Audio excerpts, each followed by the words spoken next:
Hello दोस्तों, नमस्ते। मैं एक बार फिर से आपको पेट्रोनेट एलएनजी के बारे में एक शॉर्टकट में नोट देना चाहता हूँ। दोस्तों, फंडामेंटल्स के बारे में ज़्यादा कुछ इन डेप्थ नहीं जाएंगे, क्योंकि अगर आप लोग इस चैनल को देखते हो और वीडियोस को देखते हो तो आपको पता होगा मैं पेट्रोनेट एलएनजी को लगभग 227 से ट्रैक करते आ रहा था। 227 से मैंने आपको अपडेट देना शुरू किया था, फिर ये स्टॉक आया था 212 तक। तो तब तक मैं आपको अपडेट देता रहा था टाइम टू टाइम, और मैंने किस तरीके से आपको कैपिटल डिप्लॉयमेंट करना है वो भी बताया था।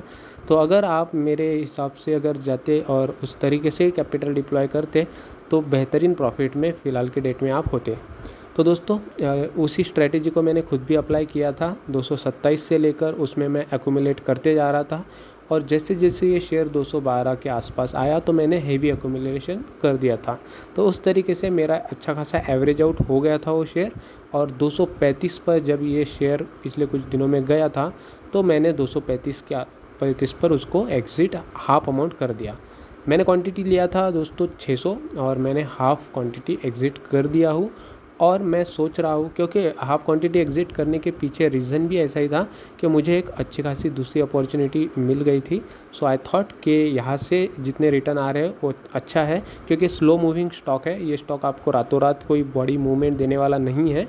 सो उस अकॉर्डिंगली 235 का मूवमेंट जब दिया था तो मुझे अच्छा लगा था, और मैं वहाँ पे अच्छा खासा कैपिटल मेरा हाफ अमाउंट एग्ज़िट करके निकल गया और उसको मैंने डिप्लॉय कर दिया।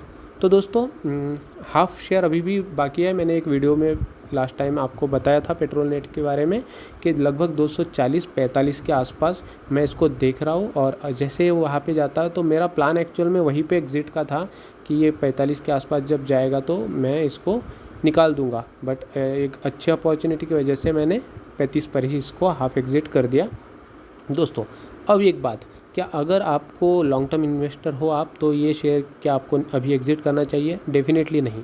बहुत ही बेहतरीन शेयर है, और अगर आपने जिस तरीके से मैं एनालिसिस करके वीडियोस डालता रहता था उस हिसाब से अगर आपने परचेस किया होगा और आपका एवरेज 215 से 20 के बीच में आया होगा, और अगर आप लॉन्ग टर्म के इन्वेस्टर हो तो ज़बरदस्त वैल्यू पे आपने पिक किया है। मेरी बात लिख के लीजिए, ज़बरदस्त वैल्यू पे पिक है आपका 215 से 20 के आसपास। और अगर उससे नीचे मतलब 212 210 के आसपास अगर एवरेज है और आप लॉन्ग टर्म के इन्वेस्टर हो तो आपको बिल्कुल शांति से बैठ जाना चाहिए। कोई दिक्कत की बात नहीं है, आप लॉन्ग टर्म के लिए बहुत ही बढ़िया रिटर्न इसमें से ले लोगे। और मेरा सजेशन शॉर्ट टर्म इन्वेस्टर्स के लिए भी वहाँ पे था जब 212 के आसपास आया था। मैंने ज़ोर ज़ोर से कहा था कि ये स्टॉक यहाँ से बहुत ही बढ़िया से शॉर्ट टर्म गेन आपको देके जाने वाला है। तो 235 का हाई उसने मार दिया।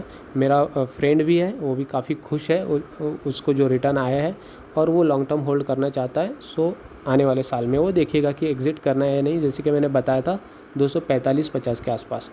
सो दोस्तों, ये तो होगी लॉन्ग टर्म इन्वेस्टर्स को तकलीफ़ की कोई बात नहीं है, वो भी बात। और शॉर्ट टर्म इन्वेस्टर्स के बारे में मैं बताना चाहूँगा, ये स्टॉक अचानक से बहुत बड़ी मूवमेंट देने वाला स्टॉक है नहीं। बहुत देर तक कंसोलिडेट रहता है और स्लाइटली एक मूवमेंट दे देता है। तो उस हिसाब से आपको डिविडेंड भी इसका मिल चुका है। तो भले ही उसको क्रेडिट नहीं हुआ है, बट एक्स डिविडेंड डेट और उसकी जो डेट है डिविडेंड की, उसके आसपास आपका अगर परचेस है, जैसे कि जून, आई थिंक 6 जून के बाद और जुलाई के 1 जुलाई तक भी आपके पास होना चाहिए। तो उस तरीके से अगर आप है, कोई दिक्कत की बात नहीं है। तो डिविडेंड भी आपको अच्छा खासा मिल ही जाएगा। जब एजीएम के आएगा मीटिंग वगैरह के बाद में डिविडेंड क्रेडिट आई थिंक हो जाएगा। फिर भी अगर आपके पास डिविडेंड के बारे में लेटेस्ट इन्फॉर्मेशन और है तो प्लीज़ कमेंट सेक्शन में लिख दीजिए, क्योंकि मैं उसके बारे में ज़्यादा गया नहीं इन डेप्थ डिविडेंड के बारे में। सो दोस्तों, शॉर्ट टर्म में अगर आपका गेन अचीव हो चुका होगा तो आई थिंक 240 तक आप वेट कर सकते हो आने वाले समय में, 245-40, और वहाँ पे भी आपको अगर निकलना है तो निकल सकते हो। और अच्छे खासे शेयर्स के बारे में मैंने आपको पास्ट में भी बताया था। देखिए, आप ट्रैक कीजिए, मैं बताने जा रहा हूँ। मैंने एस्कॉर्ट बताया था लगभग 1150 के आसपास मैंने बताया था। आज वो 1400 के ऊपर की मूवमेंट दे चुका है। अगर आप मेरे हिसाब से गए होते तो अच्छा खासा रिटर्न था उसमें। और मैं देख पा रहा हूँ कि एस्कॉर्ट की वीडियो को भी किसी ने ज़्यादा देखा नहीं, निगलेक्ट कर दिया। एस्कॉर्ट में बड़ी मूवमेंट, मैंने हमारा राजा बैटरीज़ को ट्रैक करते करते उसके ऊपर वीडियोस बनाए। 700 के नीचे आया था, तब से लेकर अभी फ़िलहाल के डेट में अच्छा खासा ट्रेंड आज के दिन में दिया। अमारा राजा बैटरी में भी अच्छी खासी मूवमेंट। मैंने इन्फीबीम एवेन्यू में बताया था, तो उससे आपको बचाया लगभग 10% का लॉस आपका बचा दिया। और मैंने बताया था कि कहाँ पे लेना है, तो वहाँ से अगर लेते तो 20% से ऊपर का प्रॉफिट भी आपको हो जाता था। सो इस तरीके से मैं कोरोमंडल तो उसको भी मैंने बताया था जब ये शेयर 800 के नीचे अभी था, तो उस टाइम में भी मैंने आपको वीडियो बना के बताया था कि अक्यूमुलेशन हेवी करो। आज आप देख सकते हो ऊपर के साइड उसने ले लिया है।